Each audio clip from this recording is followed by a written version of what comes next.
ದೇವರ ನಾಮಕ್ಕೆ ಸ್ತೋತ್ರವಾಗಲಿ. ಬೆಳಗಿನ ವಂದನೆಗಳೊಂದಿಗೆ ಎಲ್ಲರಿಗೂ ಬೆಳಗಿನ ವಂದನೆಗಳು. ದೇವರು ಎಲ್ಲರನ್ನೂ ಆಶೀರ್ವದಿಸಲಿ ಎಂಬುದಾಗಿ ನಾವು ಪ್ರತಿದಿನ ಪ್ರಾರ್ಥಿಸುತ್ತಿದ್ದೇವೆ. ಈ ದಿನ ದೇವರು ನಮಗೆ ಕೊಟ್ಟಂಥ ವಚನ ಭಾಗ ಯೋಹಾನನು ಬರೆದ ಸುವಾರ್ತೆ 15ನೇ ಅಧ್ಯಾಯ 12ನೇ ವಚನವಾಗಿದೆ.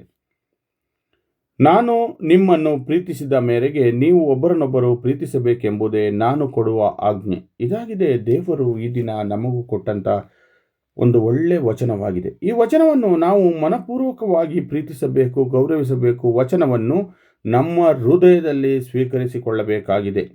ಈ ವಾಕ್ಯದಲ್ಲಿ ಯೇಸು ಪ್ರೀತಿಯ ಅರ್ಥವನ್ನು ಸ್ಪಷ್ಟವಾಗಿ ತಿಳಿಸುತ್ತಾರೆ. ನಾವು ಒಬ್ಬರನ್ನೊಬ್ಬರು ಪ್ರೀತಿಸಬೇಕಾದ ರೀತಿ ಆತನೇ ಮಾದರಿ. ಯೇಸುವಿನ ಪ್ರೀತಿ ಷರತ್ತಿಲ್ಲದ್ದು, ತ್ಯಾಗಮಯವಾದುದು, ಕ್ಷಮೆಯಿಂದ ತುಂಬಿರುವುದು. ಆ ಪ್ರೀತಿಯನ್ನೇ ನಾವು ಸಂಬಂಧಗಳಲ್ಲಿ ಬದುಕಿಸಬೇಕೆಂದು ಆತನು ಆಜ್ಞೆ ಕೊಡುತ್ತಾನೆ. ಯೇಸುವಿನ ಪ್ರೀತಿಯನ್ನು ಹೃದಯದಲ್ಲಿ ಇಟ್ಟುಕೊಂಡು ಅದೇ ಪ್ರೀತಿಯನ್ನು ಇತರರಿಗೆ ಹಂಚಿದಾಗ ನಮ್ಮ ಜೀವನವು ದೇವರಿಗೆ ಮಹಿಮೆ ಸಾಧನವಾಗುತ್ತದೆ. ಇದಾಗಿದೆ ಈ ದಿನ ದೇವರು ನಮಗೆ ಕೊಡುವಂಥದ್ದು.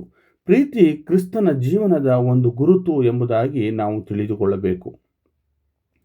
ಏಕೆಂದರೆ ಪ್ರೀತಿಸುವುದು ಬಹುಮುಖ್ಯ, ಕ್ಷಮಿಸಿ ಪ್ರೀತಿಸುವುದು ಮುಖ್ಯವಾಗಿದೆ. ಹೃದಯದಲ್ಲಿ ಅದು ಬಂದಾಗ ಕ್ರಿಸ್ತನು ನಮ್ಮ ಹೃದಯದಲ್ಲಿ ವಾಸಿಸುತ್ತಾನೆ ಎಂಬುದಾಗಿ ನಾವು ತಿಳಿದುಕೊಳ್ಳಬೇಕಾಗಿದೆ.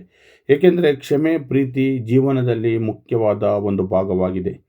ಅದನ್ನು ನಾವು ಪ್ರತಿದಿನವೂ ತಿಳಿದುಕೊಂಡು ಪ್ರಭು ಕ್ರಿಸ್ತರಲ್ಲಿ ನಾವು ಯಾರೇ ತಪ್ಪು ಮಾಡಿದರೂ ಅವರನ್ನು ಕ್ಷಮಿಸಿ ಅವರನ್ನು ಪ್ರೀತಿಸುವ ಸೌಭಾಗ್ಯವನ್ನು ದೇವರು ನಮಗೆ ದಯಪಾಲಿಸಲಿ ಎಂಬುದಾಗಿ ಪ್ರತಿಯೊಬ್ಬರಿಗೂ ನಾನು ಪ್ರಾರ್ಥಿಸುತ್ತೇನೆ. ನೀವು ಪ್ರಾರ್ಥಿಸಿರಿ ಎಂಬುದಾಗಿ ಕೇಳಿಕೊಳ್ಳುತ್ತೇನೆ.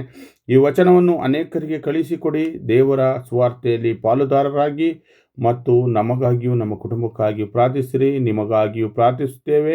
ನಿಮ್ಮ ಯಾವುದೇ ಪ್ರಾರ್ಥನಾ ಮನವಿಗಳಿದ್ದರೆ ನಮಗೆ ಕಳಿಸಿಕೊಡಿ ಎಂಬುದಾಗಿ ಕೇಳಿಕೊಂಡು ಈ ದಿನ ನಾನು ಎಲ್ಲರಿಗಾಗಿಯೂ ಪ್ರಾರ್ಥಿಸಿದ್ದೇನೆ.